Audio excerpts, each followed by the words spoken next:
C'est un jugement plutôt clément qu'a rendu cet après-midi le tribunal de grande instance d'Angers dans l'affaire qui oppose 4 squatteurs à la Soclova.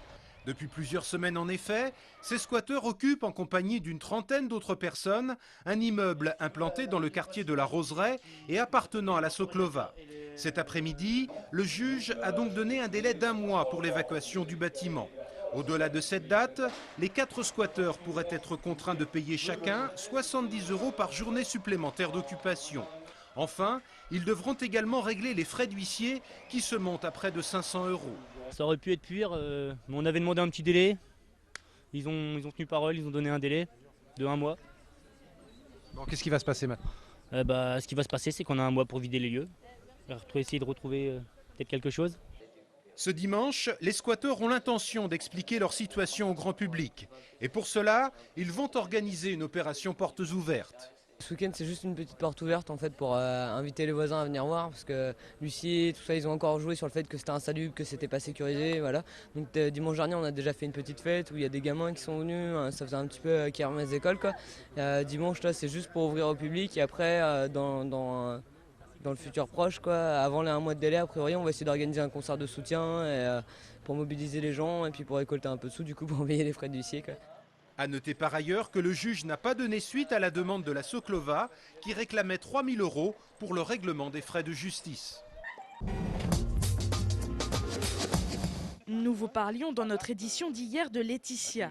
Cette jeune femme centrafricaine, réfugiée politique, entamait devant la préfecture de Maine-et-Loire une grève de la faim. Elle souhaitait que son mari, expulsé en novembre 2008 pour le Congo, puisse rentrer en France. Aujourd'hui, elle a stoppé sa grève. La préfecture d'Angers lui a donné des garanties pour un regroupement familial plus rapide.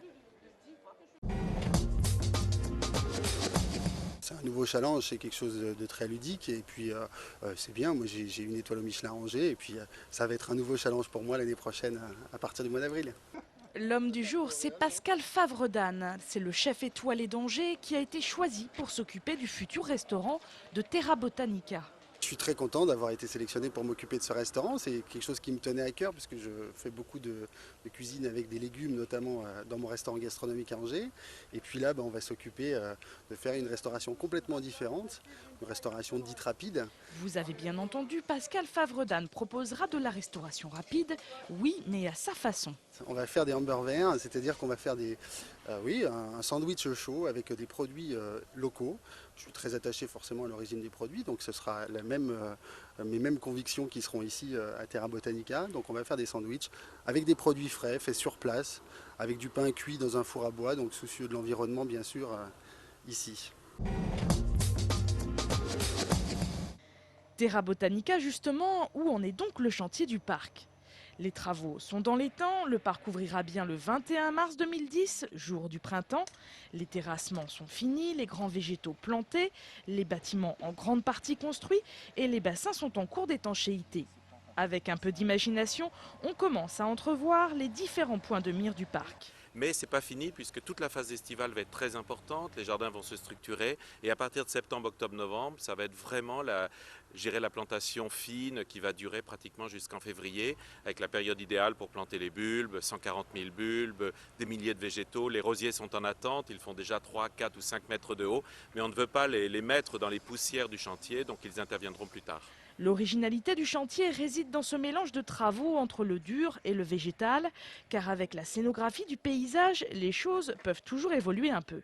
Je dirais que je continue à dessiner jusqu'à la dernière seconde et je pense qu'il va même me manquer parfois du temps.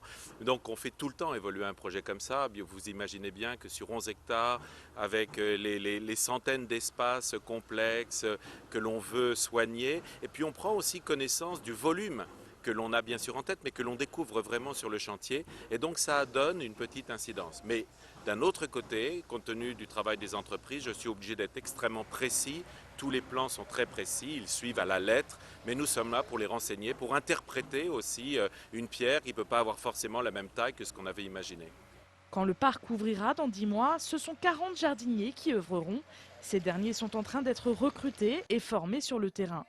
En attendant, pour commencer la visite en avance, il y a le site internet de Terra Botanica.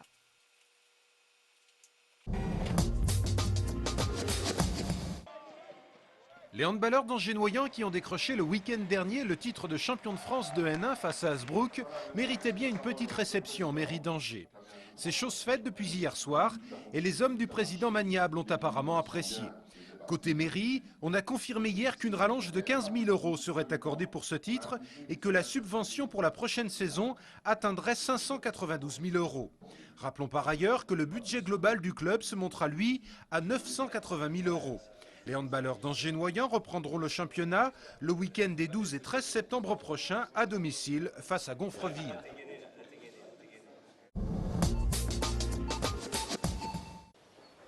Sois gentil, Yvan, arrête d'enculer les mouches. Ils étaient en pleine répétition cet après-midi au château du Plessis-Massé avant leur représentation de ce soir dans le cadre du Festival d'Anjou. Les comédiens de la pièce Les Belles Sœurs, écrite par Éric Assous, l'ont déjà joué près de 400 fois. Un véritable succès pour ce vaudeville acide. Il raconte l'histoire de 3 couples, 3 frères et 3 belles-sœurs réunies dans une maison de campagne. Un peu quand même, soyez honnête, c'est pas tout près de Paris. Ce qui est très amusant dans la pièce, c'est que chaque personnage a une partition bien singulière qui lui est dévolue et on est toutes très différentes, toutes les filles. Les garçons, c'est autre chose, c'est une fratrie, donc fatalement, ils se ressemblent. Une intello désabusée, une nunuche, une bourgeoise très snob. Les frères ont quant à eux un point commun, une histoire de couple un peu sur le fil.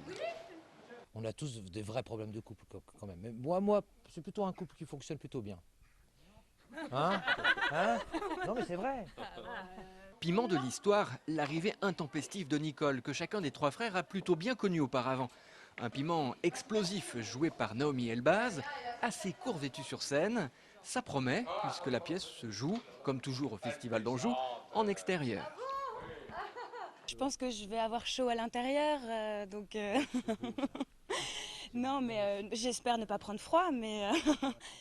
Les Belles Sœurs promettent une soirée joyeuse et enlevée, pleine de vacheries.